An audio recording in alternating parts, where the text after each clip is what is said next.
going to let everybody in.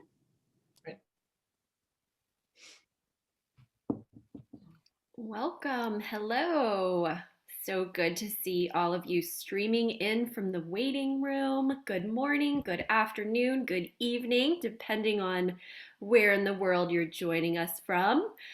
My name is Andrea Miriam. I'm with the PMD Alliance, and as everyone's getting connected to video and audio, I'll remind you of a few housekeeping items before we get kicked off with our discussion.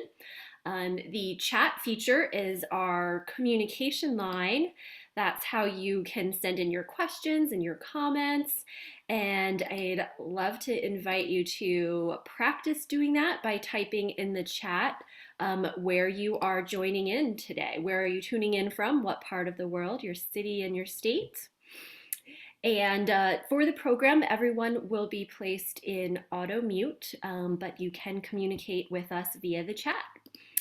And let's see. Oh, good to see you all are pros putting your location in the chat. So I think that's all I have for housekeeping, and I'll turn it over to our facilitator, neurologist, amazing, Dr. Subramanian. Take it away.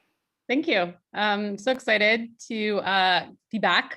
We continue, unfortunately, to be physically distanced, but socially connecting this way. And thanks, PMD Alliance, for continuing to host. It's almost, it feels like we've been doing this for almost a year now, and I think it is almost a year. But I think we've had some exploration into some really fascinating topics, and wanted to continue our exploration into some of the mind, body, and kind of wellness sort of avenues that I've grown to love and that have been supporting me through the pandemic. And so it's with great pleasure that I introduce Amy Samson-Burke, all the way from Minnesota. She works with Matthew Sanford, who is an amazing teacher, and both of them have been teaching me. I did a yoga teacher training with them and their adaptive yoga techniques I think it was about 6 months ago. And we've been working on some projects and we will announce those shortly, some videos for people, and trying to keep everyone connected and safe at home, but also mentally well. So we've been exploring a number of topics, but Amy just strikes me as just such an amazingly gifted human being. She has a passion for taking care of patients. She really, is trained as a physical therapist, but then did some actual yoga therapy training, and then has been really working in the yoga world to bring the gifts and benefits of yoga to pretty much everyone along various spectrums of various types of wellness as well as disease states. And so I've just been really learning so much about approaches to patients, meeting people where they are, and sort of having a curiosity to explore a little bit about them and how to help them with some of the techniques. So Amy, I would love to have you teach us a little bit about your journey and sort of what you're passionate about these days. Tell us a little bit about Mind Body Solutions and kind of what you do out there with your partner in crime, Matthew, and then maybe we'll actually, I don't know, maybe first, before we even do that, if you want, we could maybe just do a little bit of a welcoming grounding practice. Maybe if you'd like to set the tone and the space, and then we can kind of learn a little bit more about you. Absolutely. Let's go ahead and do that. First of all, it's an honor to be here. Thank you, Indu. What fun. This is one of my, as Indu said, I'm passionate about sharing yoga with people of every ability. And so I'll tell you a little bit about myself, but first let's go ahead and start our practice this afternoon, or this morning, or this evening, by just doing a little bit of a centering practice. So I would invite all of you, if you're in a seated position, to come toward the edge of your chair. If you can comfortably do that without compromising your balance. If you need to be back to the back of the chair to have your balance be a little more firm, then please do that. Don't ever compromise your safety, or you won't feel the benefit of the pose. So let's go ahead. Coming toward the front of the chair if you can, or leaning back toward the back of the chair if that feels more comfortable today. I want you first to start by simply softening the eyes or closing them, whatever you're most comfortable with. So just gently letting the lids come down over the eyes, or simply directing the gaze downward. As we bring ourselves into our practice, into our session today, let's take a few minutes just to center ourselves, to bring ourselves into this collective space Even though we're separated physically, we can all be joining in this community space now. So simply draw your attention now to the feel of your feet on the floor or the foot pedals, wherever they happen to be placed at this time. Let yourself feel the sensation of your sitting bones on the chair or whatever you happen to be sitting on.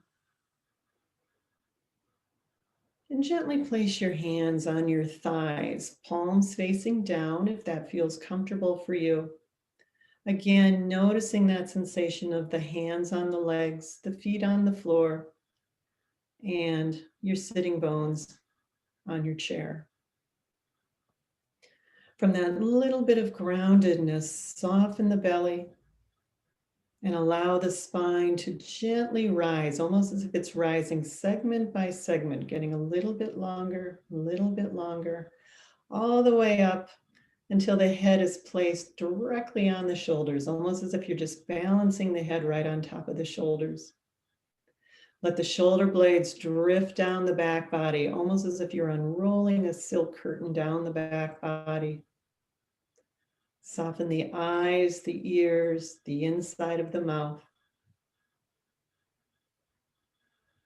And then draw your attention to your breath. Let's take a couple of slow, even inhalations and exhalations.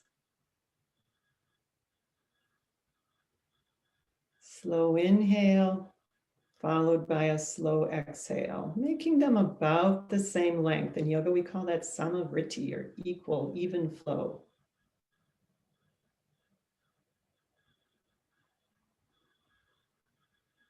And take one more like that.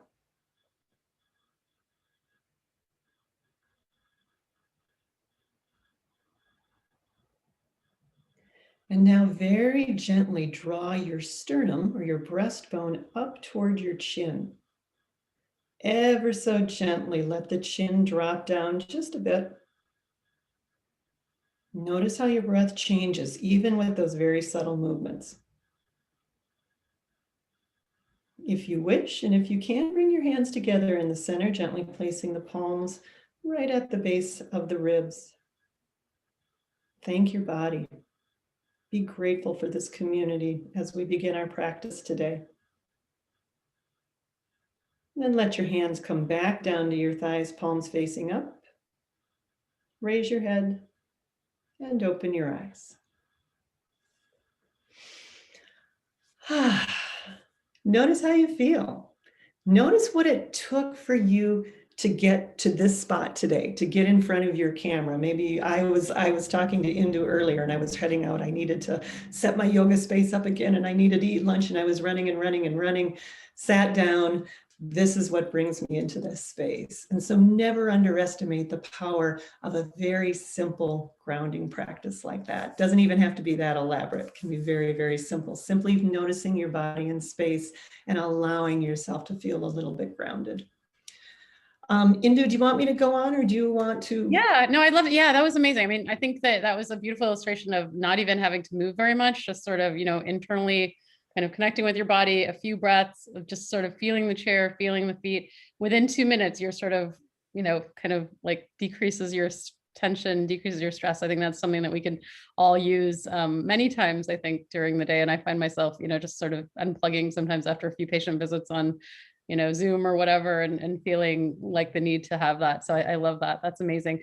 So yeah, maybe teach us a little bit, Amy, about your sort of path, and then we can get a little bit more into the experience. Maybe we'll mix it up a little bit, but yeah, tell us a little bit about sort of what brought you to where you are now. I know you've sort of had a few different meanderings, and then, I know that we have overlapped on a few things as well. And you've spent some time also working with some Parkinson's patients. So I'd love to, find out a little bit about all those things that you're doing out there. Absolutely. As Indu said, my formal or initial training was as a physical therapist. So I've been a physical therapist for about 30 years, working with people of all different abilities. I found yoga about 20 plus years ago. And I thought, I was stressed. I was looking for ways to relax for me. and really looked at yoga as a primarily a physical practice. And so started practicing yoga and found that it changed how I lived in the world. It changed how I moved in the world. It changed how I interacted with my colleagues and my patients and my family. So I started gradually bringing more yoga into my physical therapy practice. And at that time, yoga in the healthcare setting was not looked upon kindly. And so I kind of had to go underground a little bit. I was working in home care at the time where nobody was watching. And so I started bringing yogic practices into my physical therapy practice with patients in their homes. And I found out they absolutely loved it. And many of them had been in the hospital or in rehab centers before they went home, and they had it, up to here with the traditional rehab model and all of the different exercises they were supposed to be doing. And so we just started playing. We started helping them to find joy again in their body. And not only did it feed them as people who were recovering from their recent hospitalization, people were able to find, I think, a different level of healing and a different level of engagement, not only with me as a healthcare provider, but also in their own health. And that was a big deal.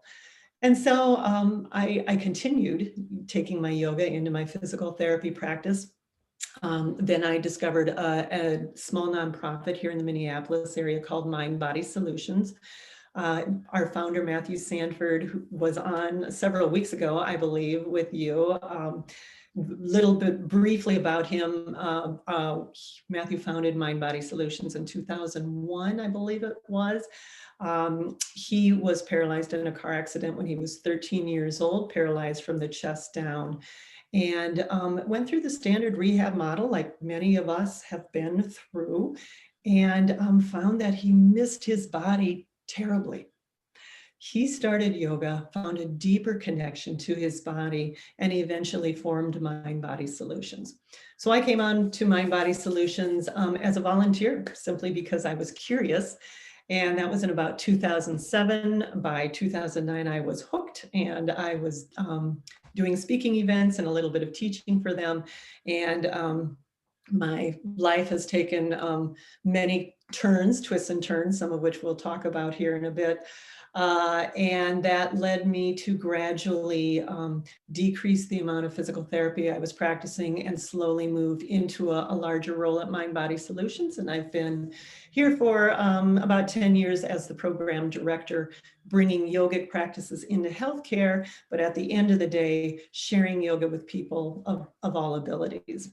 Indu talked a little bit about my work with Parkinson's folks, and I've certainly seen people who are living with Parkinson's throughout my career, but a couple of years ago, I was involved in a study through the University of Minnesota, and was one of the teachers in this study. It was not my study, but I was participating as one of the teachers. And we had two different cohorts of people living with Parkinson's.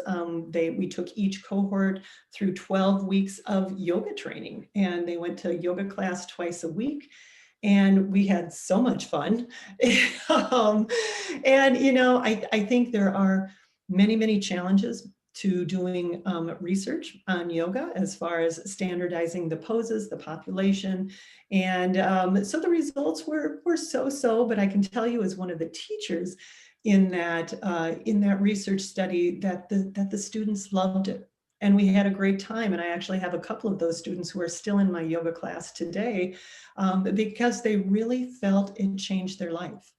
And so that's shown me that there's much research to be done, without a doubt. But I know from watching it for years that it has the potential to bring healing in all sorts of unexpected ways to people of every ability. Absolutely. Yeah, you mentioned that the research is hard to do. I mean, I think that, trying to take something that normally, the sort of ways that we do research, which is, these sort of double-blinded trials where we, have a control arm and a therapy group, and we try to get doses and, standardize the patient populations. It becomes so hard in an intervention like yoga, where there's obviously a lot of, the human touch, the sort of holistic art, and this, it's not just science. So I think when we're breaking down sort of the benefits of this type of thing and trying to study it. It's been one of my frustrations too, and something that I've been trying to understand more of, which is why I'm continuing to try to, learn and study about, the benefits in other sort of disease states and other sorts of folks to sort of really understand what we can bring to our population. Amy, when you worked with the Parkinson's patients, what was your sense of maybe a couple of the things that you noticed sort of, or that they told you was better in them, just anecdotally? I know obviously this isn't, science, but. Well, one of the things that I would notice as I was teaching class is that often people would come in and they were having tremors of some sort. By the time we finished our practice, which was about an hour long, and we went into Shavasana, which is the final resting position that we take in a yoga class, everybody in that class was able to get down to the floor. So we took it onto the floor. At least 90% of the time, almost everybody's tremors had completely subsided. And for those who didn't, often they wanted a little bit of a sandbag or a blanket on their hand, or sometimes they would give themselves a little bit of reference by bringing their hands to their abdomen or to the rib area. But it was really interesting as a yoga teacher and as a physical therapist to watch that level of almost buzzing in the body slowly begin to quiet with our yoga practice. We did a lot of rhythm. We played with a lot of different flow movements. We were in different positions every week. We were in standing, sitting, and of course, lying down. Interesting comments. People would say they were able to take their meds at a later time. The quietness in their body kind of lasted for a little while. Some people said they were sleeping better. People were noticing greater ease with initiating movement and movement transitions. Again, this was anecdotal. One of my wonderful women, who actually is one of my yoga students today, she said, "I can smell again." Now, whether that was caused by the yoga or not, I am not going to make that claim, just putting it out there. But at that time, that was one of the things that she reported, and she was absolutely, of course, delighted. She attributed it to the yoga. I'm not going to attribute to the yoga, but I sure hope that's why. That's interesting. That would be a fascinating outcome. But no, I mean, I think the non-motor stuff, so this sort of feeling of relaxation, some of the anxiety, I think the insomnia, many of those things can be, I think, helped a lot. Maybe, just to sort of mix it up, because I do want to speak a little bit about your, home care based stuff. So we'll talk about that next. But maybe since we're talking about flow and a few of the movements that you found, with the rhythm and stuff, maybe we could do a practice like that, maybe in the chair, so that everyone can participate. That'd be great. Yeah, let's go ahead and do that. I'm going to adjust my screen just a little bit. I'll back up so you can see me a little better, because we want to use as much of the body as we can here. There we go. Okay.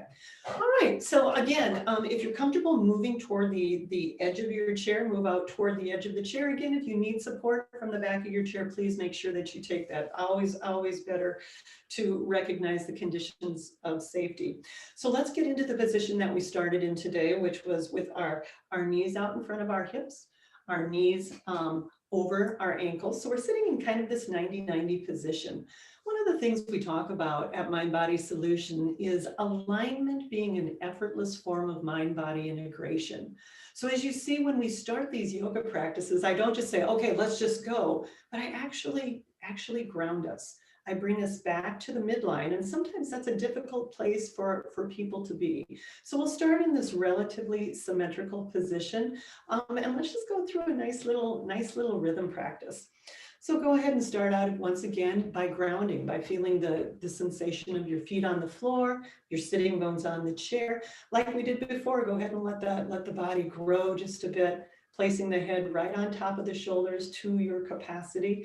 And let's just go ahead and start moving. But as you move today, I really want you to to think about the sensation of flowing as we go through these movements. So if we do a twist, I don't want to just do a twist and hold. We're going to go in and out of the twist. So everything just starts to flow a little bit. So let's go ahead and start with our shoulders and just keep it really simple. So we'll just start rolling the shoulders. I'm rolling my shoulders back, one and then the other. But notice that I'm not just rolling my shoulders, I'm already starting to involve my spine. So I'm not just sitting up straight and rolling the shoulders, but I'm actually getting the spine into it right away. You know, our spines don't have great circulation. And so one of the ways we improve the health of our spine is actually to move it. And so then let it go the other way, keeping this as seamless as you comfortably can. And if you need a break at any time, please make sure you take a break, taking care of yourself as you need to. And then let's let it come back to the center. Let's be in the center for a breath. Notice what you feel in your body as you begin to slowly warm up and begin to move with rhythm. And then we're going to take our hands, which are placed on our lap right now, and just start moving them back and forth. Really simple way that you can begin a rhythm practice. You're sitting at the breakfast table, just starting to move a little bit. And again, so we're warming up all of the joints of the upper extremities. Notice that your wrists are moving a little bit, your elbows are moving, your shoulders are moving, my spine is moving. I sure hope your spine is moving too, except we're doing this with slow rhythmic movements. All right, so we're already beginning this sensation of rhythm, but we're also staying grounded. One of the issues that sometimes my folks with Parkinson's have is that they have a little difficult incorporating the rhythm without the groundedness. And so I really want us to stay grounded as we begin to practice some of these rhythmic things. Good, and then let it come back to the center. Be in the center. Take a breath here.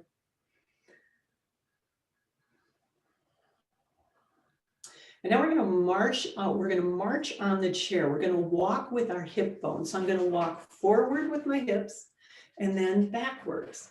So I'm walking forward and backward in the chair, just starting to move. Again, notice that I'm actually, bringing my shoulders and my spine into this. You can do that or not. It's up to you. But don't be afraid to shake it up a little bit. Let it move a little bit. Start playing in the body. Part of this is like I said, is beginning to find joy in the body, beginning to find a sense of playfulness. Is this weird? Yes, this is weird, but wouldn't it be really fun if you were, waiting for a doctor's appointment and you started doing this in your chair or something like that? I would love that. Get your body moving. Don't be afraid to shake it up a little bit. And then come back to your position toward the front edge of the chair. And then what I'm going to do is take my feet, and you're not going to be able to see this very well, but I'm going to walk my knees apart and then walk them back together. And so I'm warming up the ankles, the knees, the hips in this position, as again, I'm getting everything starting to move. And so one more time, let's take the knees apart. And then we'll bring them back together. Know that I am less concerned about the perfect movements here, but I'm really more concerned about just getting y'all moving. And so let's wiggle our hips around in a circle.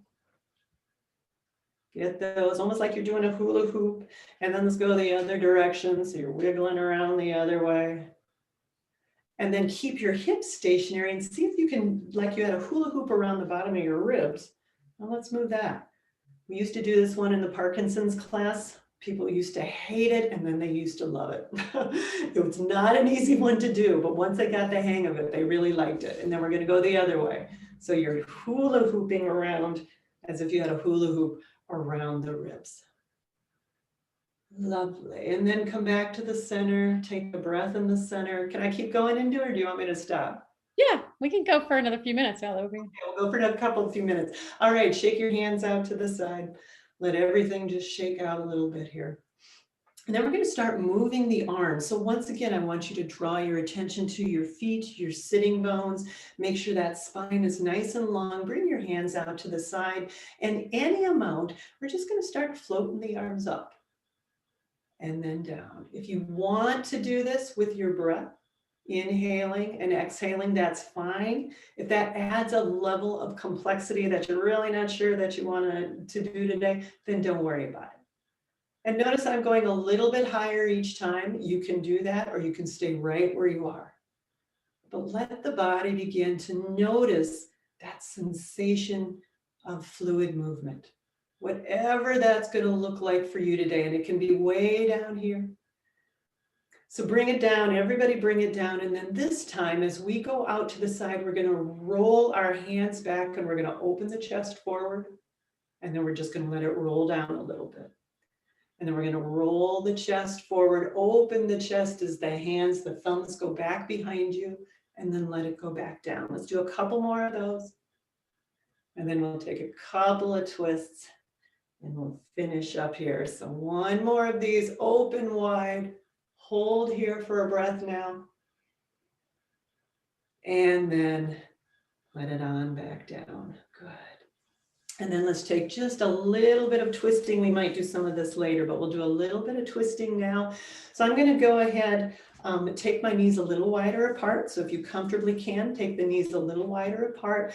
Take my hands and put them on the insides of my knees. So this looks a little strange. My palms are actually facing toward one another. My hands on the insides of the knees.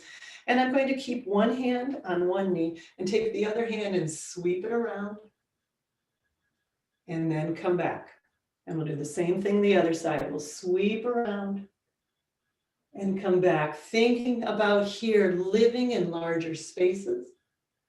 Moving out to the edges of our body, incorporating grounding and rhythm.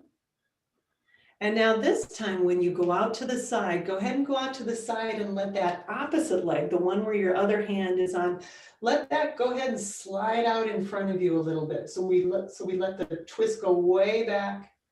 And then we're going to bring it forward. And then we'll do the same thing with the other side. We're going to take it, let that opposite leg scoot forward a bit as we take the twist way back. Let's go ahead and take one more time each side, letting that pelvis follow the twist. And one more time the other side, letting the pelvis follow the twist. And bring it back down. Walk your legs back together. Place the hands back on the thighs and then release and breathe. Rest here. One of my favorite terms in what my yoga teacher says, rest here. So take a few breaths and let your body land.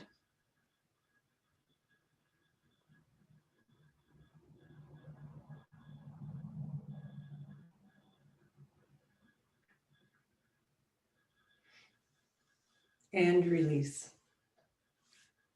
That's amazing. I mean, it's pretty amazing how, at least I spend so much time sitting in front of my computer that, these sort of twisting movements, the sort of things that we do in natural, I think, work rooms and other spaces where we're moving a lot more I just feel like my joints are just, not as happy. So it's great to just have, even in a chair, I think, maybe a few of these practices that you can do, on the hour. And they've been talking about, I don't know if you've seen this literature, Amy, but they're talking about snacking, like exercise snacking almost. So they want people to be doing, every hour, 5 minutes of some sort of stretching or exercise, some little cardio here and there. And even with this flow in the chair, I think that you can get your heart rate up depending on how vigorous you get. So I think it is pretty amazing to me how, you can kind of translate these things. So, we forget to move, first of all, when we're sitting watching a movie or watching TV or having a conversation on Zoom or sitting at our desk typing on our computer. We spend so much time moving this way. And of course, one of the things that we want to do is we want to make sure without falling backwards, we want to make sure that we remain open and that we do movements that help our body sort of, I always kind of think of it as nudging. We're just nudging our body to begin to move a little bit more, because sometimes the body gets stuck and it resists that sensation. Yeah, that's amazing. And I think with the asymmetry of movement with Parkinson's, sometimes it's much easier to move on one side than the other. And I think the sort of, when you're doing things in sort of, you start with one side and then you go to the other side and you sort of see, you kind of explore, from these simple movements into deeper sorts of position. So Amy, you talk a little bit grounding, and I think a lot of people have been using that word these days. So could you define that a little bit from your perspective, and also why that matters, like when you're teaching, and maybe even from, your physical, maybe use your physical therapy lens, and then maybe even the yoga lens, that might be helpful to us. Yeah, absolutely. From a physical therapy standpoint, I used to work with a lot of shoulder patients when I was working in orthopedics. And I would always tell my patient that you need to be solid, you need to have a solid sense of base before you can be mobile in the periphery. And so from a physics, we all know that when we lower and widen our base, that we're more solid, and that translates to a sense of grounding.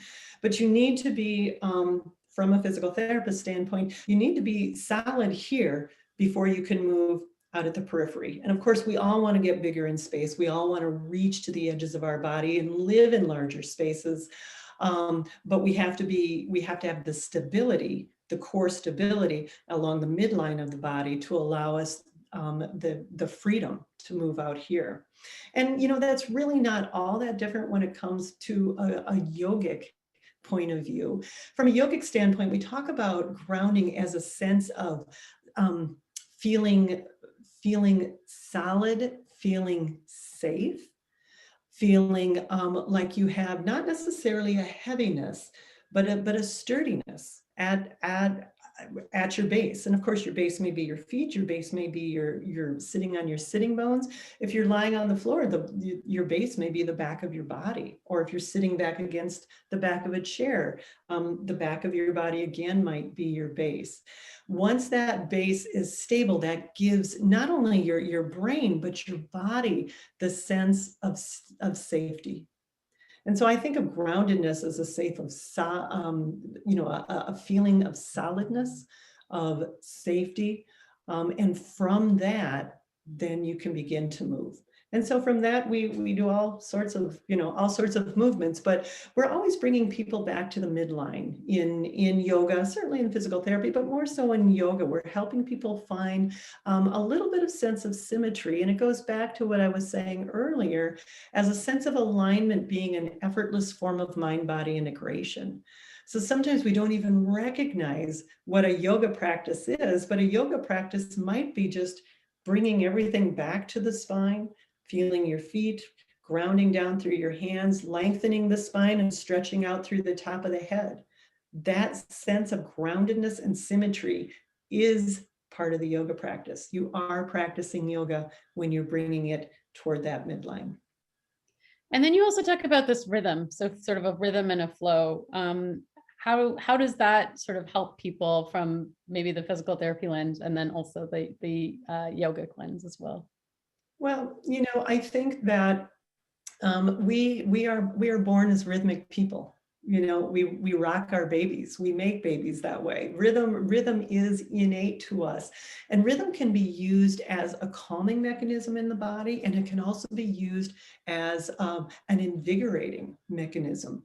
And so thinking about, from a physical therapy standpoint, I'm thinking about weight shift and base and safety, things like that.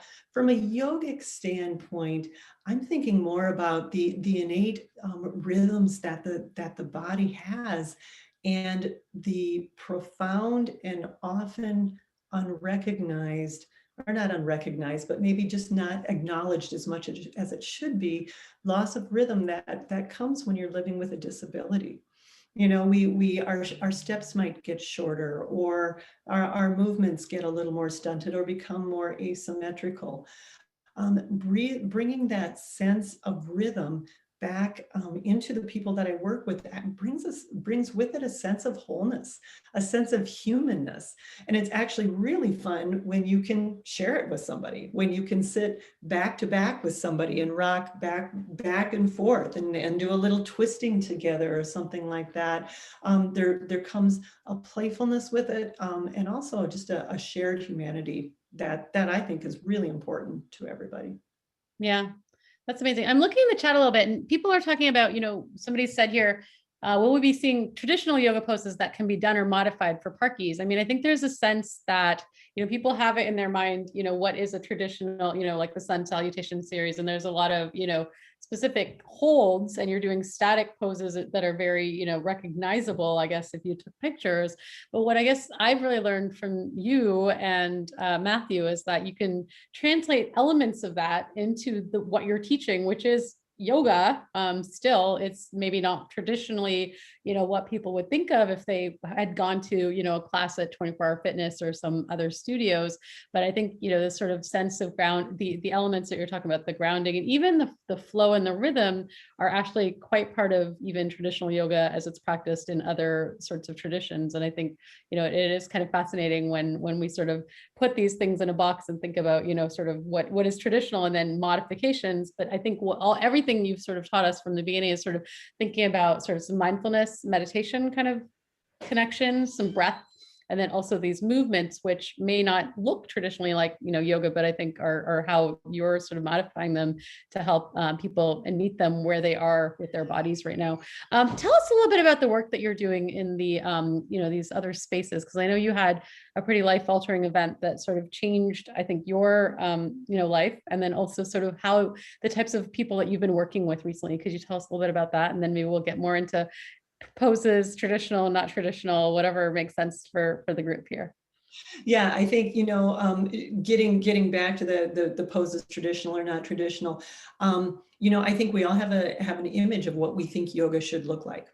And people do specialize in specific types of yoga. They'll say yoga for Parkinson's, yoga for MS, yoga for people with spinal cord injuries. And Mind Body Solutions, rather than finding specific yoga for specific conditions, we teach by a set of simple core principles. As Indu is saying, we teach by the principles of grounding, expansion, balance, and rhythm. And those core principles are applied to anybody of any condition.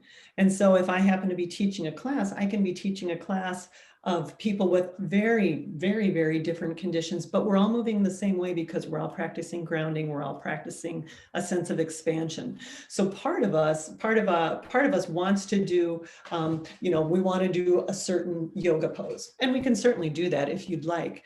But is there a specific Parkinson's modification for that? Maybe. We could certainly make one, but quite frankly, I'm going to teach the person in front of me, because all of you will present differently on any given day, as will every single person who walks or rolls into a yoga class. I teach who's in front of me, and I teach the poses, the traditional poses, but I teach them through a lens of grounding, expansion, balance, and rhythm. So I just wanted to talk a little bit about that. Yes, well, my life did take a significant turn about 10 years ago. My husband of 20 years was diagnosed with pancreatic cancer, and we lost him in April of 2011. So almost 10 years ago now. And during that time, I had been fortunate to have a yoga practice already. And I think it's one of the most important gifts that my yoga practice gave me, was being able to have something to reach for when my life changed radically. And so, some of the things that I'm showing you today may seem like, I'm hardly doing anything right now. And yet on a day when you're having more symptoms, or when you're ill, or when someone you love is ill, you might pull some of these things in, and it's good to be practicing them now. So at that time when my husband was ill, my yoga practice changed drastically. It became much, much quieter. Um, it was something that I could go to on my worst days, and there were days where I simply went to my mat and cried, because that was all I could do. But it became a refuge for me, and it became not only a tool that I could use to help reduce pain and anxiety and all of the things that come with a diagnosis like that, but it became even more of a way of life for me, using these simple tools of grounding. And some of the simple things I showed you today are exactly what I would do when I was at the hospital waiting for him to have a procedure. When my mind was going 1,000 miles a minute, I brought myself back to my body. I brought myself back to the breath. I grounded my hands and feet, and I lengthened my spine, exactly what we've been doing. Those were actually the tools. Those were the yoga practices that got me through this time. But not only did it help me and my interactions, my husband had been he was a very athletic man. He was a marathon runner, a mountain biker, and it was really hard for him to be so inactive as he became more ill.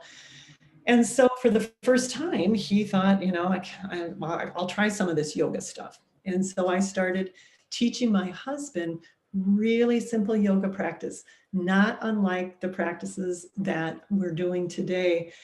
And he looked up at me at one point and he said, "I don't have any pain right now." And it was one of the very, very few things he could do to reduce his pain.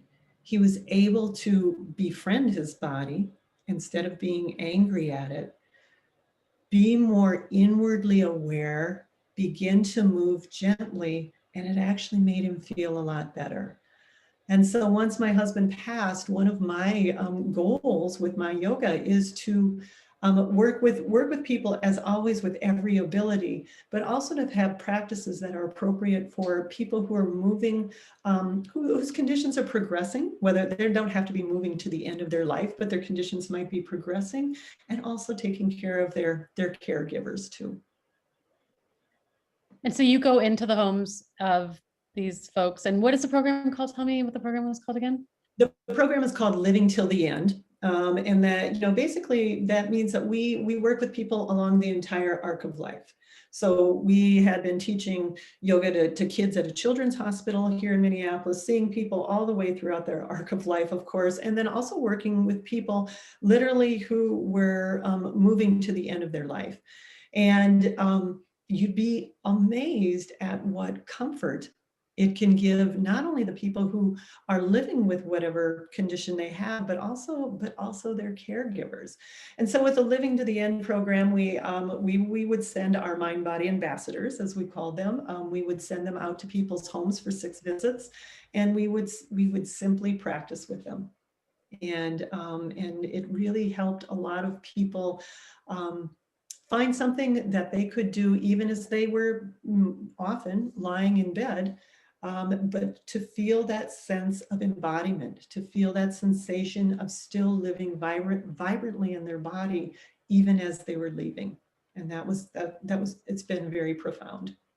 That's amazing. I mean, I think in this COVID timeframe, a lot of the times when people are that sick, we don't have the ability to even see them sometimes. And I know one of my favorite patients just passed away last week, and it was, just trying to sit with her family, even remotely on the phone. And, they were trying to figure out, what to do as a family together at the bedside. And I think these can be very profound sorts of things, just to breathe with somebody, to be present, to sort of feel that energy together. So yeah, I mean, I think that, when I look at yoga, and what it's done for me in my own life. And that's sort of how it came. I, needed it for my work-life balance. And then I've been trying to figure out what are the magical things that we could help to translate for Parkinson's patients. And I think the breath work, the meditative aspects are of course there. The poses I think are exciting, and in their full form, you can get, a lot of workout, just like many of the things that you might have been teaching in the physical therapy arena, I mean, in the full form.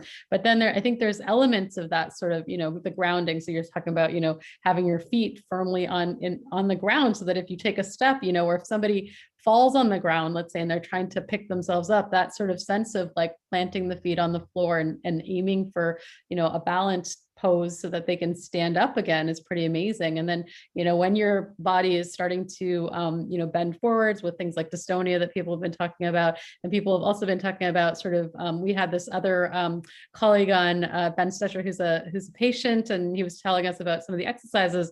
There was another physical therapist that came on and was talking about all the planes of motion, for poses. And I think that yoga, with the twists, it really taps into all of these sorts of planes of motion as well. And then I think it's actually really great for balance as well. So I think, some elements of these things can, and I hope to have patients learn, just like the meditative practices and the breath, things that they can take away that they could teach anyone who might be, suffering in front of them, or even, as we all are aging, take some elements of these and drizzle them in for our own self-care and, for our loved ones as well. Could you speak a little bit, Amy, to the patient, the caregivers that you're seeing, and maybe just spend a minute or two talking about sort of what you see and sort of the transformations that need to happen for some of these folks when they spend so much time taking care of somebody else? Yeah, I think caregiver fatigue is very real.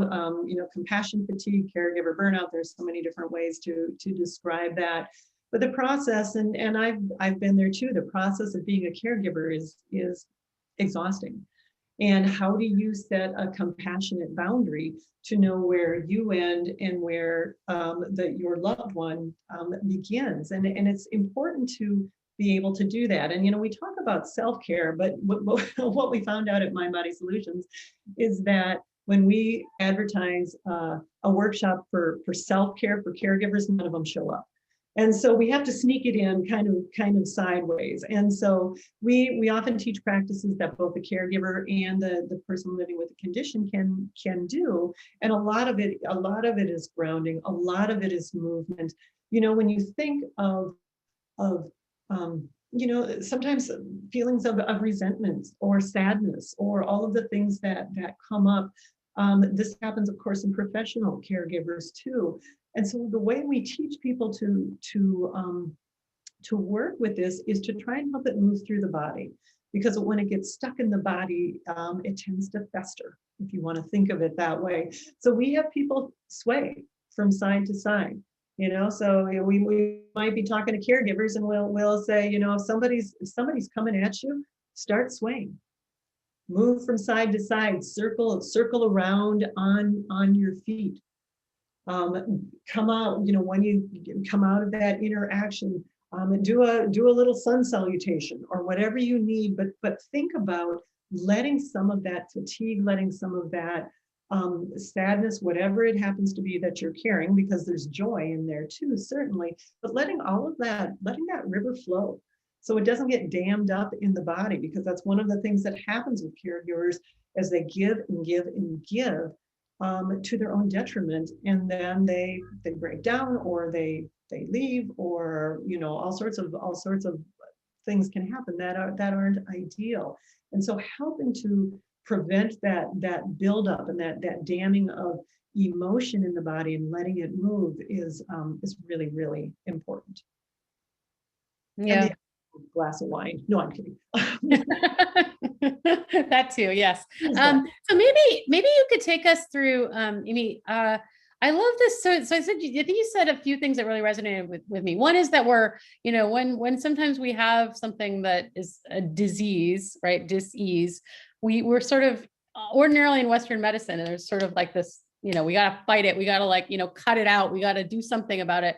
And sometimes, I think in pretty much every other practice of medicine that is not Western medicine, I was just listening to some beautiful thoughts and prayers and an amazing healer that's indigenous native healer. And was talking about sort of the body and never fighting something, because it would be something that would be so oppositional. Like it's in your body. So if you're fighting it, then you actually give strength to it. So it's actually like you sort of accept it, and sort of it becomes sort of this other sort of energy that maybe you can speak to. I'm not putting it in words right now, but you said it beautifully a second ago.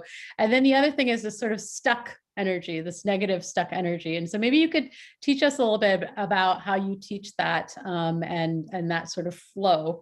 And then maybe we could even get into maybe a few poses that maybe could work with, because I think so much of what I do is doing this, but I also know so many of our patients are really, having a lot of spinal bending. And so maybe we could get into a bit of a flow with maybe some of that energetic stuckness and the sort of maybe just doing some stuff for stretching up here. And we probably have about 10 minutes of time to sort of incorporate that. Sorry, it's a tall order, but maybe just speak for a minute about that sort of fighting versus I don't know if it's accepting or welcoming. The native healer said actually to welcome it, to sort of call it something and befriend it almost, so that it is something. And I don't know exactly how you describe it, but I think, you could probably say it much better than me. No, I think it is. I think it's hard to find words with that, because if somebody had told my husband to befriend his cancer, he would have said, there's no way. I mean, he was going to fight that with every single bit he had.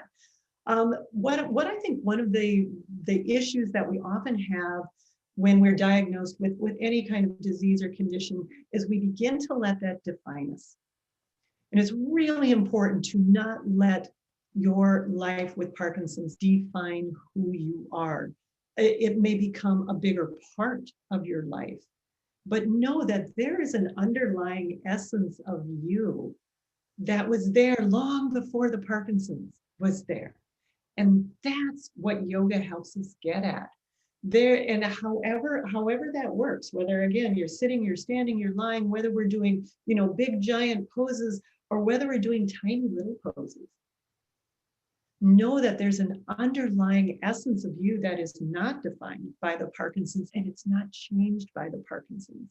And if we can help you find practices, even really simple practices, because we live in America and we love things to be big, don't we? Big and showy, and we want to overcome.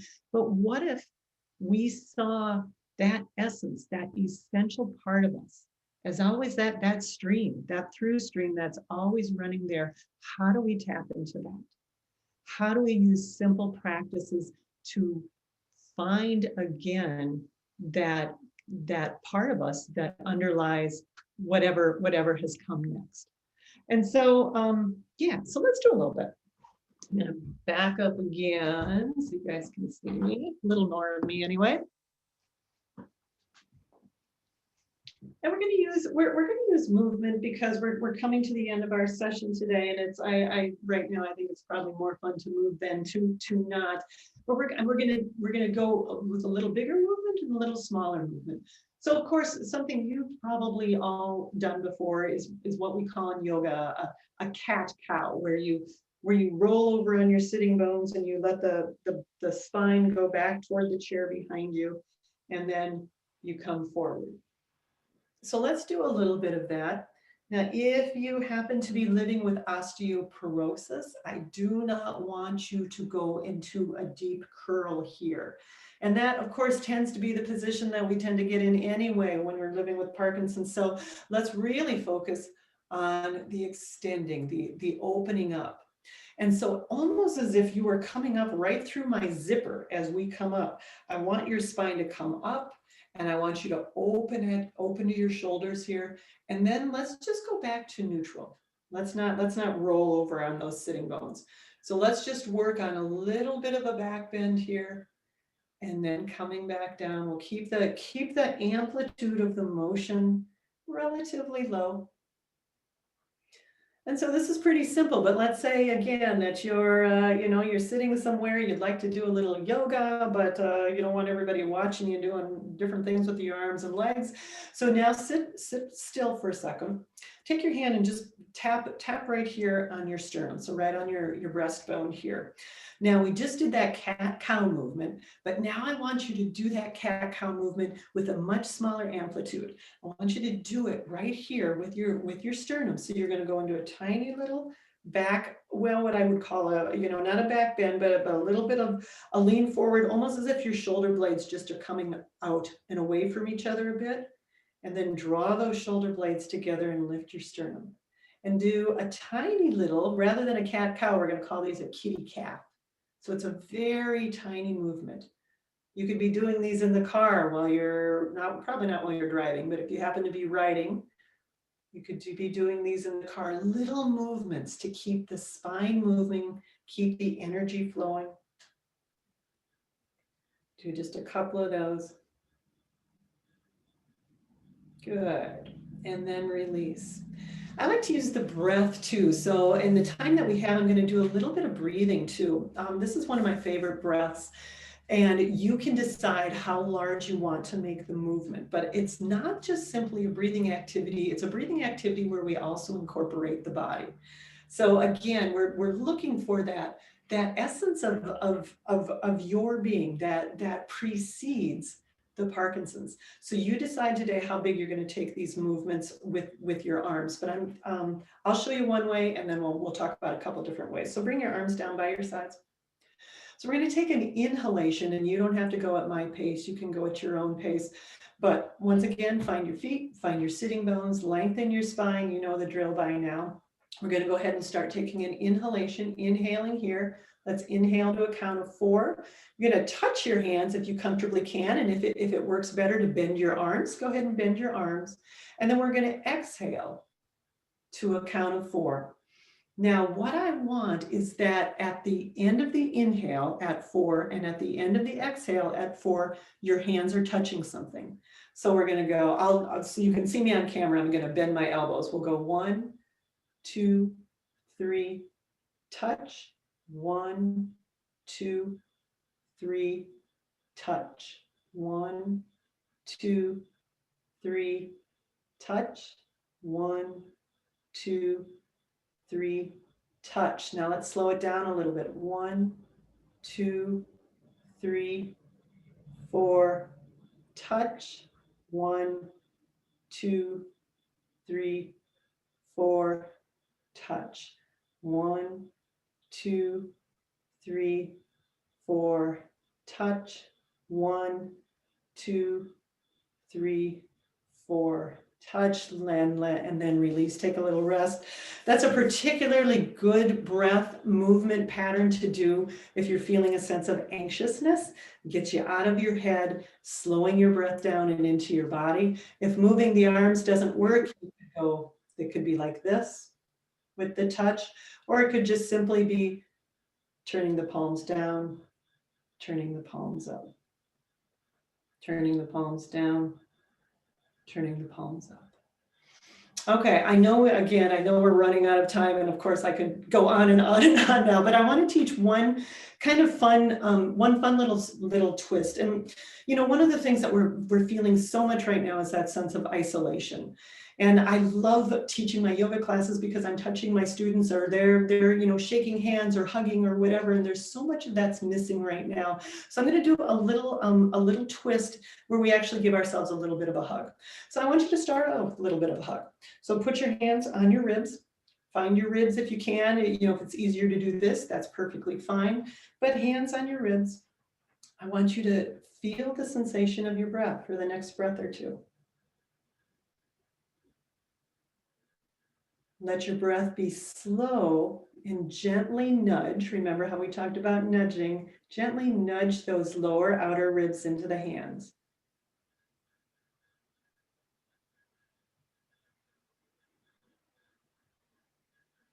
One more time.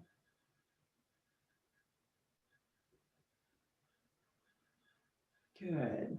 Now keep one hand on the ribs and take the other hand and put it down by your side. Anchor it on your chair if you comfortably can. So I have one hand anchored on the chair, one hand on my ribs. So I just, again, keep feeling that sensation of holding, that sensation of touch on your ribs. Once again, drop down through your feet, extend up tall through your spine. Let's go ahead and inhale here. As we exhale, gently draw your ribs around as you begin to twist. So you're still giving yourself that kind of half hug, but you're drawing the ribs around gently here. Take a breath here. Now take the hand that's on the chair and bring it across the body to that opposite knee. And then take the hand that's on your ribs, bring it around behind you. Open up wide across your shoulder blades and drop down through your sitting bones. Take a good breath here. And exhale into a little more of a twist if you'd like to. One more breath here. And bring it on back to the center. Good. All right, so let's go the opposite direction. So you had one hand on your ribs, you're gonna put the other hand on your ribs now. So put the other hand across on the other ribs. Take one hand, bring it down. Inhale, sit tall. Exhale as you draw those ribs around to the other side. If the pelvis wants to turn with this, let the pelvis turn, and one knee may squirt out in front of the other one, that's okay. Now take the hand that's on the chair, put it across the body to that opposite knee. Take the hand that's on the ribs, bring it down by the side here. Inhale wide across the collarbones, open that whole section up, open the chest up here, inhaling, exhaling. If you want to take it a little more to the side, a little more twist, go ahead. And then exhale, bring it all the way back around to the front and be in the center. And I see I've already gone over time, so I will stop. Sometimes we go over a minute or two. Wow, this was so amazing. I love twisting. It's like, so my spine is so happy. I just get like so stuck in my body. So, so that was great. It was much needed by me. Amy, thank you so much for spending an hour with us. And we'll probably have to have you back because I think like some of these practices are just magical and we'll have to expand upon them and maybe less chatting, more practice maybe, or whatever. But I love hearing from you as well. And your story is just amazing and the work that you do. So I'm glad we could, share that a little bit here. I want to give you just a minute to kind of close with the group and maybe say something inspirational if you'd like, or anything. Inspirational. Well, that's a good one. I guess the more connected to the body, to your body, whether your body is doing today what you want it to do or not, the more connected you can be to your body, the better you're going to begin to move. So that practicing that inward awareness, practicing finding that essence of you that underlies everything that's come with the Parkinson's is vital and key and possible. And yoga is the way I've chosen to pursue that path. There's Tai Chi and all sorts of other things. But if you can find something that resonates with you, recognize that part of you is still there and is still very, very accessible. I love that. Well, thank you so much, Amy. Good to see you. And I look forward to collaborating with you guys. And I love working with your mind body solutions. It's been just an amazing collaboration. So we'll have, we'll post the website and, I know you guys are doing some daily, I think, right? Daily, weekly kind of lessons and things like that people can listen at the hub. Yes, www.mindbodysolutions.org. Please come visit us. We've got a section called the Hub, H-U-B, like the hub of the wheel. Lots and lots of practice videos there. Otherwise, reach out to me, Amy at mindbodysolutions.org. I'd be happy to talk with you. Bye, guys. Thank you so much. I'm going to let it back to Andrea and the gang from PMD Alliance to wave us out. But thanks so much, Amy. I really appreciate it. Good to see you. Absolutely. Thank you for having me. Thank you. We show our gratitude with a wave. So I invite you to turn on your camera. So good to see all of you and your smiling faces. And you looked great in that practice too. Bye now. Thanks so much for joining us, everyone. Bye. Thank you. Bye.